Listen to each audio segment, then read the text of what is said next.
Alors aujourd'hui une vidéo un peu différente, une vidéo d'énigmes. J'ai vu passer un truc sur Facebook, je trouvais ça marrant et je me suis dit tiens, pourquoi ne pas faire quelques vidéos d'énigmes, notamment sur de la lecture d'inférence. Alors on va commencer doucement, c'est à faire avec vos enfants ou vous-même si vous voulez tout seul. Il y a même un formulaire Google qui est en lien dans la description pour savoir si vous avez les bonnes réponses, puisqu'évidemment je ne donne pas les réponses.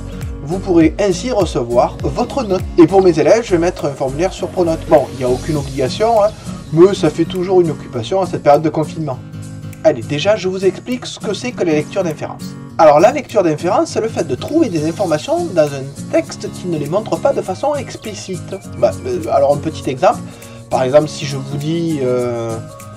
Minette est sur le toit, elle a du mal à descendre, elle crie pour qu'on aille la chercher, et que je vous pose la question où est Minette, vous allez me dire sur le toit, puisque forcément je l'ai dit.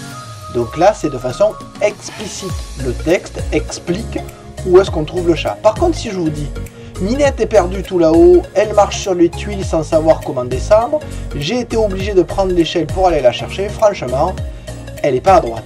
Et que je vous dis où est Minette, normalement vous devez me dire sur le toit. Pourquoi? Parce qu'en fait, il y a plusieurs indices qui vous donnent ça. Première chose, là-haut. Donc effectivement, là-haut, ça veut bien dire qu'elle est en hauteur. Et ensuite, regardez sur les tuiles. Ça signifie qu'elle est sur des tuiles.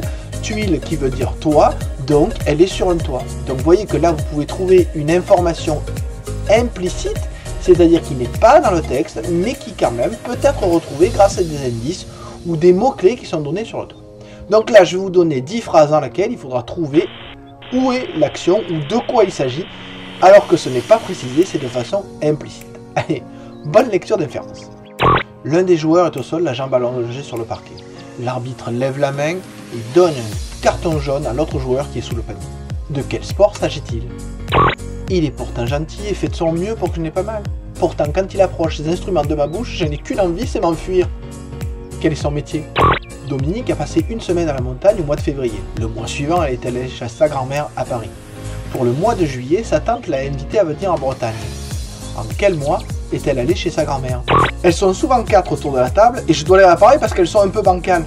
De quoi s'agit-il? Hier, je suis allé en acheter 5 dans les magasins sans même les essayer. Avec elles, on ne voit même pas un petit bout de mon cou. Je suis prêt pour l'hiver. De quel objet s'agit-il? J'ajuste mes lunettes. Je vérifie mes fixations. Le vent glacé me fouette le visage. Je suis prêt à descendre malgré une petite appréhension. La piste noire est devant moi. De quel sport s'agit-il? Quand on appuie dessus, la lumière s'allume. Si on appuie dessus à nouveau, la lumière s'éteint parce qu'en fait, le circuit s'ouvre. De quoi s'agit-il? J'ai une belle surprise pour mon anniversaire. Maintenant, il faut que je creuse un bassin dans le jardin pour y placer les plantes aquatiques. Mais qu'est-ce que l'on m'a offert? Le haut-parleur annonce un retard de 15 minutes pour le train arrivant de Paris. Où se passe cette scène? J'ai des moustaches et je feule lorsqu'on m'approche de l'eau. Qui suis-je? Donc j'espère que vous avez aimé cette petite séance de lecture d'inférence. Si jamais vous hésitez, n'hésitez pas à repasser les vidéos ou essayer autre chose, faire des ralentis. Si vous avez aimé, n'hésitez pas à mettre un like ou laisser un petit commentaire. Rien sur les solutions, de toute façon, je ne les afficherai pas. Allez, au revoir et peut-être à bientôt pour une prochaine lecture d'inférence.